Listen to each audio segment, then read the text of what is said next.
Welcome to the Fantasy Scroll Magazine podcast, featuring science fiction, fantasy, horror, and paranormal short stories from speculative writers from around the world. I am your host and narrator, Rachel Aronoff. For more, visit our website at fantasyscrollmag.com.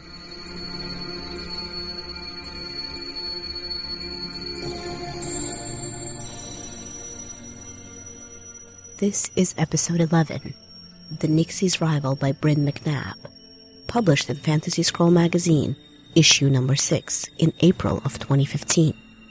The text of this story is copyright 2015 by Brynn MacNab.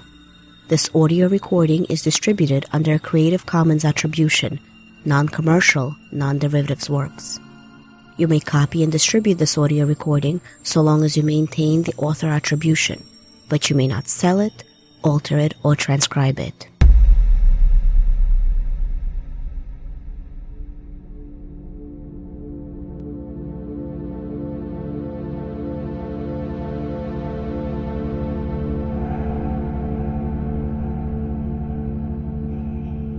Brynn MacNab has been reading speculative fiction since before she knew there was any other kind, and writing it for almost as long.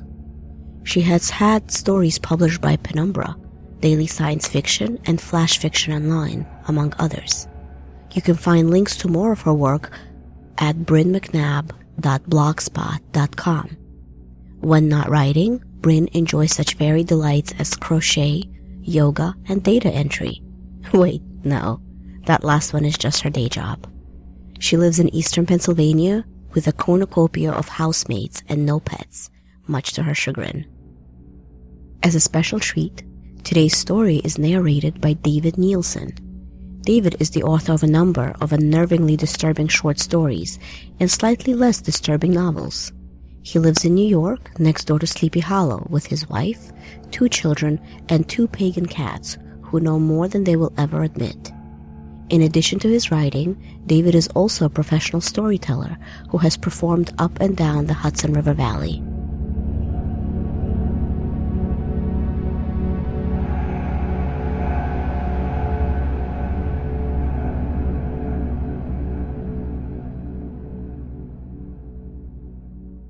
And now, today's featured story, The Nixie's Rival by Brynn MacNab, narrated by David Neilsen.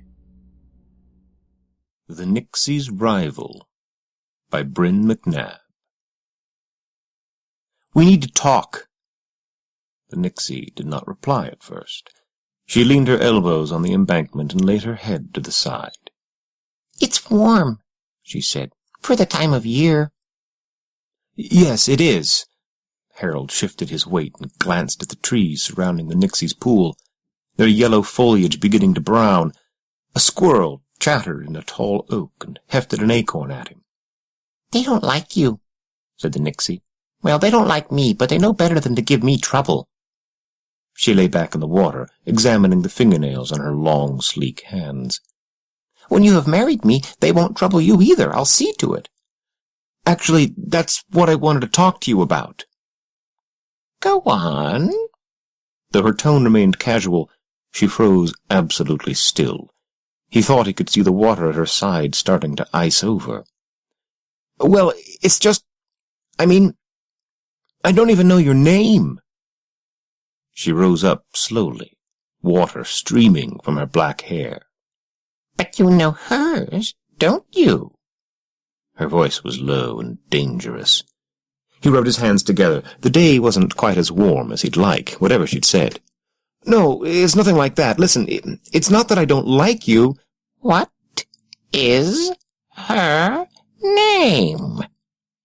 It seemed as if every other creature in the forest had stilled. Harold was beginning to be sorry he'd raised the subject. "Has it gotten colder, do you think?" he said. "These autumn days are so changeable." "Aren't they?" Quick as a rushing stream, her hand shot out to grab his hair. She pulled him in closer, and he teetered on the edge of the shore. "Don't play with me." Black eyes glared into his. She put a hand on the side of his face and ran her thumb across his lips. "You sang a different tune when last we met, my changeable autumn darling." He tried not to cringe from her cold, wet touch. How could he thought she was sexy? Gorgeous, yes. Hot, never. Please don't drown me. Drown you? Oh, Harold, no, I'm going to drown her. She tossed him backward. He sat down hard on the forest floor, while she rose up laughing. Wherever you roam, and however you hide her, remember, my true love, all water's connected. I'll find the home-wrecking siren, and then... She dived, disappearing into the pool's murky depths. Harold stumbled to his feet and backed out of her glade. He made off down the road as quickly as he could, trying to feel relieved. There wasn't any other woman, not for him, not yet, so no harm in her threats.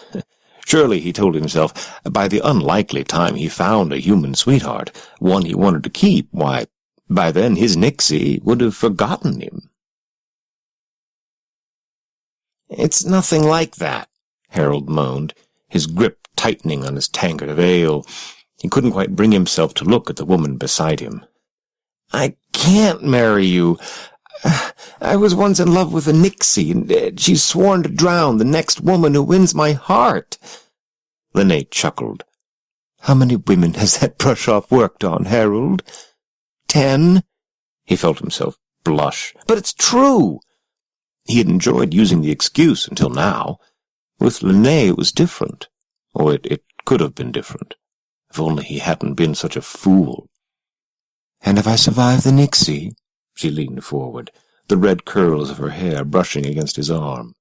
"Will you marry me then?" "I can't ask you to risk your life for me."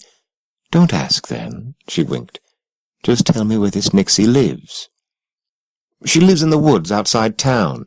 "Oh, real specific." Linné sighed, rolling her eyes. "You know, you could have just told me you didn't like me. I'm not a child. I'm not making this up. She's a mile north of here, just off the road. You know the pond there? Ask anybody about it. Is that specific enough? I'd show you, but we can't. She's got it out for me, Linné. Please, you have to promise me you won't go." "Harold." She put a warm finger to his lips. "Trust me." He was ready to grab her arm if she tried to leave then, but she didn't. The rest of the evening was pleasant, and they talked of simpler things. At the end of the night he couldn't keep her from going home, though he watched her go with a sinking feeling. Pebbles dropping into her pool woke the Nixie from her mid-morning nap. She floated to the surface and broke the water to face the impertinent caller, a young woman, sunburnt, freckled, with her red hair frizzing wildly like flames. "My," said the girl, "you are pretty. I can see why my Harold once loved you." The Nixie drifted closer. She didn't recognize this one, though she'd caught glimpses of many a fling in her beloved's wash-basin, or from the horse-troughs that he passed with whatever romance of the moment was on his arm. "I'm Linné," said the girl.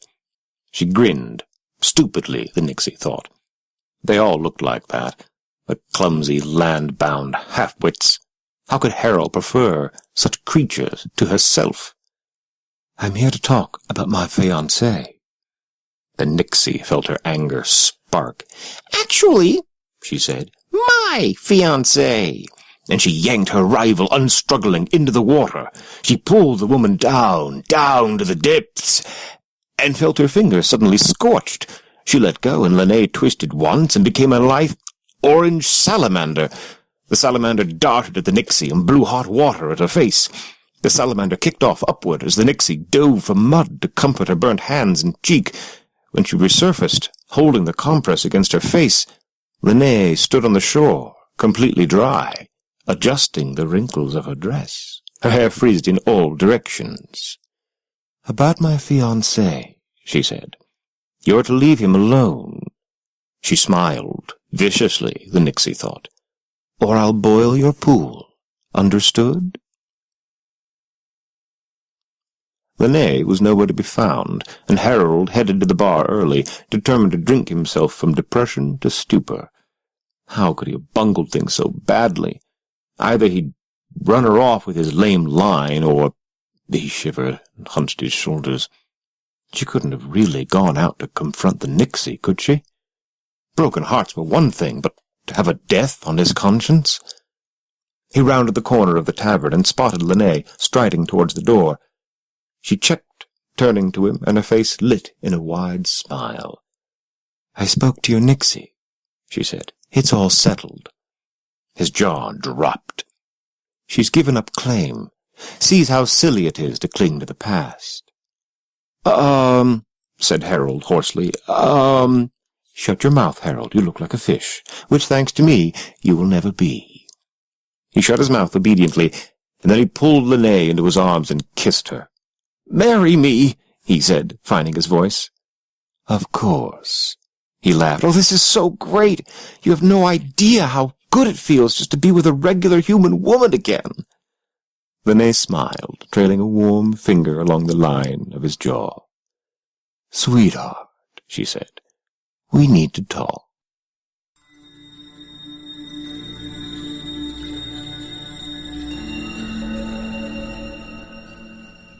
Thank you for listening to The Nixie's Rival by Brynn MacNab, read by David Neilsen.